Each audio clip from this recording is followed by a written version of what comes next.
Yes, cannabis is still federally illegal, but things are rapidly changing. But before we talk about cannabis, let me tell you about my sister, Sasha. This is my older sister, but don't look that smile fool you. She terrorized me as a kid. She has epilepsy and grew up with really violent seizures. They were so bad that she's dislocated her shoulders and has issues with her knees. And so she had to have surgery. And after the surgery, the doctors prescribed her painkillers.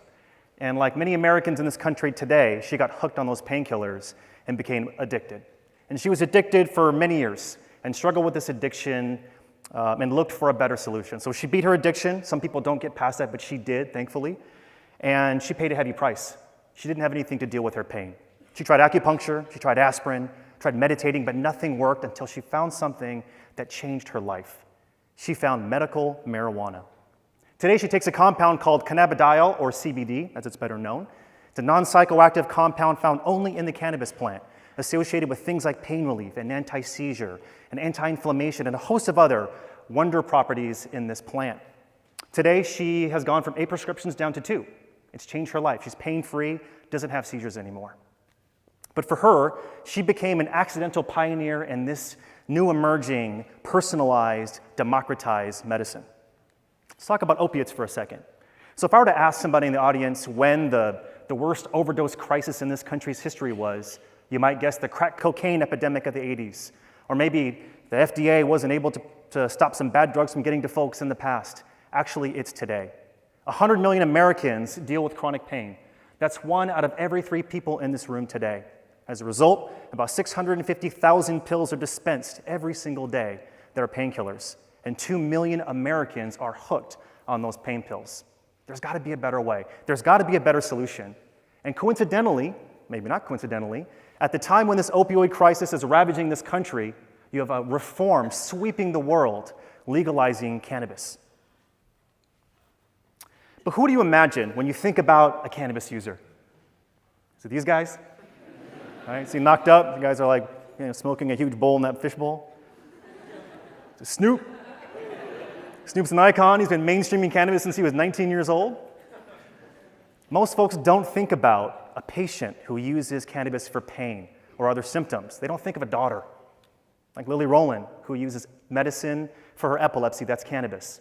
They don't think of a grandmother like Janice Williamson, who uses cannabis for debilitating arthritis.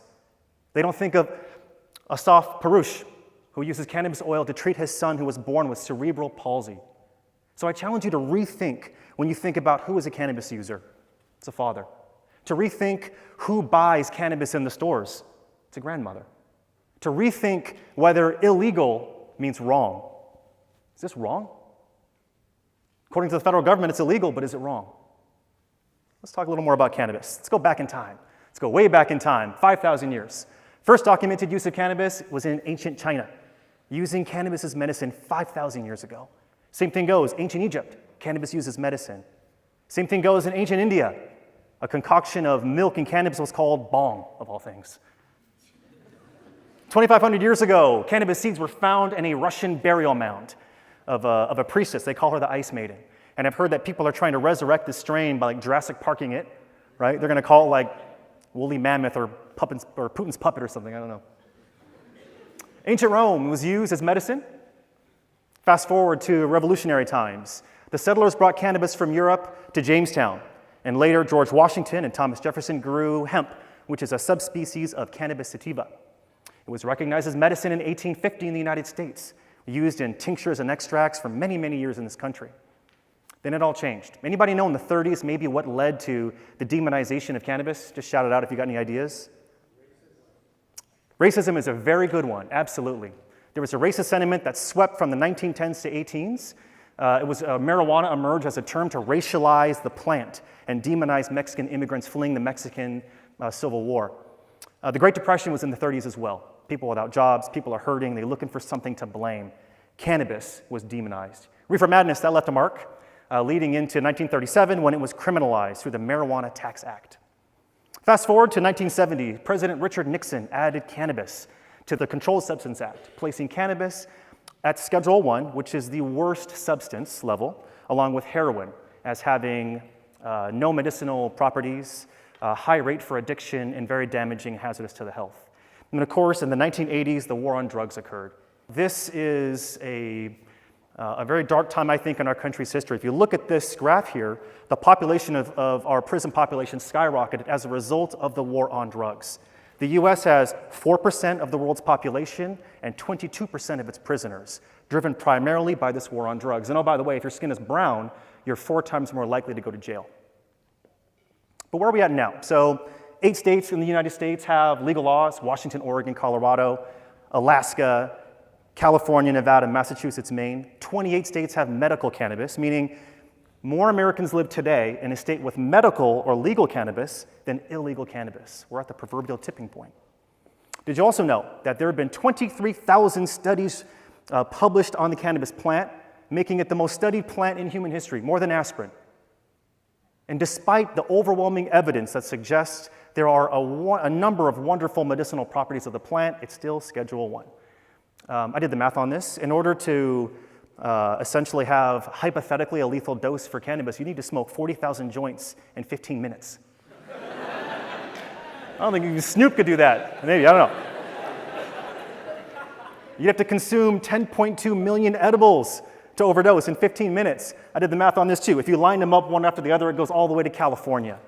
There is currently no lethal overdose for cannabis, and that's why it's of such great interest to researchers and companies like Deep Cell that are developing cannabis, medicines, recreational products, what have you. There's a wonderful opportunity with this plant. Look at public opinion. It's shifted quite a bit. In 1969, 12% of the people said it should be legal. Now we're at over 60%. There is a wave of reform sweeping this world right now. And it's no coincidence that at the time we're understanding the plant, legalization is also occurring. I want to make that connection again. As we research the plant, more reform is happening. So as we liberalize the laws around cannabis, more research will happen, and so on and so forth. I think we are currently living at a historic moment, the end of global prohibition of cannabis. Public opinion. So a poll was done earlier this year on should people have access to medical marijuana of Americans. And it came in at 93% of the respondents said that it should be available. I've been in politics for part of my career. This is incredible. This is almost everyone. And I looked. In terms of approval polls or approval ratings, what's next on that list? Firefighters. Cannabis polls higher than firefighters or nurses or our brave armed service people. Even polls higher than cats. White pants. Dude's pretty fly. I was actually going to wear white pants. Bad call for me. At the bottom of the list, you can imagine who brings up the rear in this particular list. Politicians, lawyers, and car salesmen. Americans got that right. I made up the part about the cats in the white pants, but you get the point. There's a great deal of medical research happening with cannabis, bone repair, multiple sclerosis, epilepsy, pain, cancer, anti-inflammation, antibiotic properties. It's been shown that cannabinoids, the properties in cannabis, can kill things like MRSA. You heard of MRSA before? Right? Resist antibiotics, can hurt people. My former business partner's wife died from MRSA. She was a paramedic. Didn't have to be that way. But of course, it's not all rainbows and unicorns. Anyone here had an edible or too many edibles before? I've been there, right? It can be scary sometimes. I've been this guy, right? Felt like my soul was leaving my body. It was just kind of scary. Got to be careful. Also in adolescence, for young adults, their brains are very sensitive to cannabis. You got to be very careful that children and youth do not have access to the plant. Nature as a chemist. This is the godfather of cannabis.